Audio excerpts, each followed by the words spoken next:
Here you get triggered. And instead of going into the other loop, you take the parasympathetic route. So you go parallel sympathy. So your sympathy is going alongside your emotion. You're not joining with or getting caught up with or falling into or whatever the fuck people normally do. And this isn't necessarily linear, but since most people process linearly, here's a common route. So the first part of parasympathy, or the easiest way to hack your nervous system, is you have to calm yourself or ground yourself. Breathing techniques, yoga, eating, jumping around, hugging, getting in your body. Ideally, you do it where you're going towards a rest state to slow down your body, not to escalate. But high stimulating physical activity also can trigger the parasympathetic nervous system. Because you could just like run like crazy and fight it out, then you're exhausted and you go parasympathetic. But then you just fall asleep and it's not very adaptive. So you calm yourself here, and that soothes the amygdala hijack. Because if you start acting out your bullshit or try to rescue the other person, that's validating the amygdala hijack. Your behavior is showing your amygdala that the threat that you detected is a threat. If you counter it by going calm, doing the opposite, that soothes the amygdala hijack, slows down the adrenaline, allowing you to dive into empathy, going into the feeling and trying to follow or find the emotions that evoke the trigger. Let's dive into the feeling and let's see, is it this? Is it that? So that's bringing awareness, opening it up, observing, and then investigating. Like, is it this? Is it that? Let's probe here. Let's wonder. Let's hang out and wonder. Where's the fire? What the fuck is happening? Where's the danger? Is it this? Is it that? After you ask all these questions, then now you can slowly understand and start digesting, rest and digest your experience, and then play with perspective now to help you sort things out.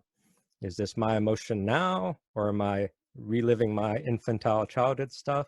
Am I sucking someone else's emotion?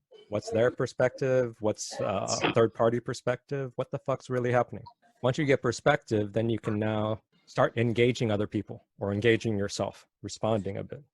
So that's the tend and befriend. Now you're communicating your needs, sort of like Aster mentioned, the naming the emotion and communicating. That's sort of going into this territory, but you have to get accuracy first, perspective, sorting it out, digesting the emotion first before you go into talking to somebody else.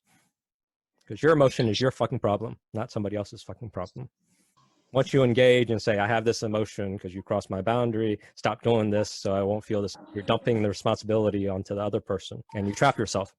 Yep.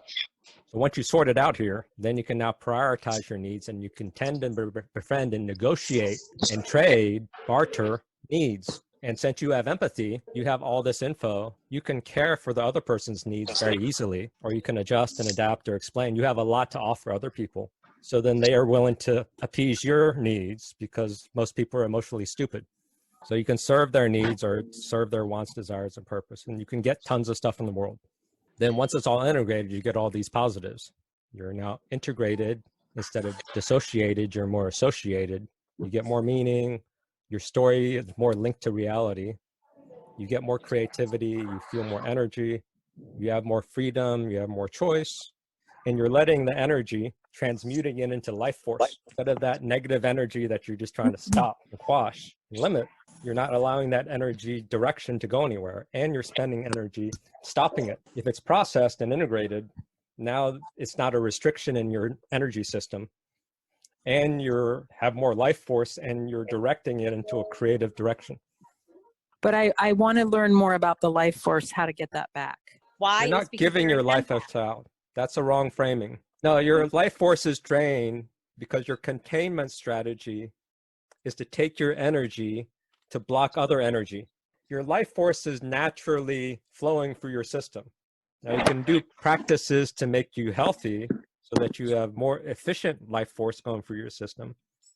But your emotional coping strategy is to take your emotional energy to counter another emotional energy. So then you're tired, you're fighting yourself. So what do we do to not use that strategy? We just don't care? Is that how we do it? I gave you this flowchart that takes a while to sink in to build an alternative strategy. You can still use your old strategy. Nothing wrong with the old strategy, but it's an emergency strategy. It's a high stress strategy. Yeah. This is a mature strategy so that you can now process old emotional junk. When excess baggage is processed out of your system, naturally your life force goes up because there's less blockages. You're flowing, you're free,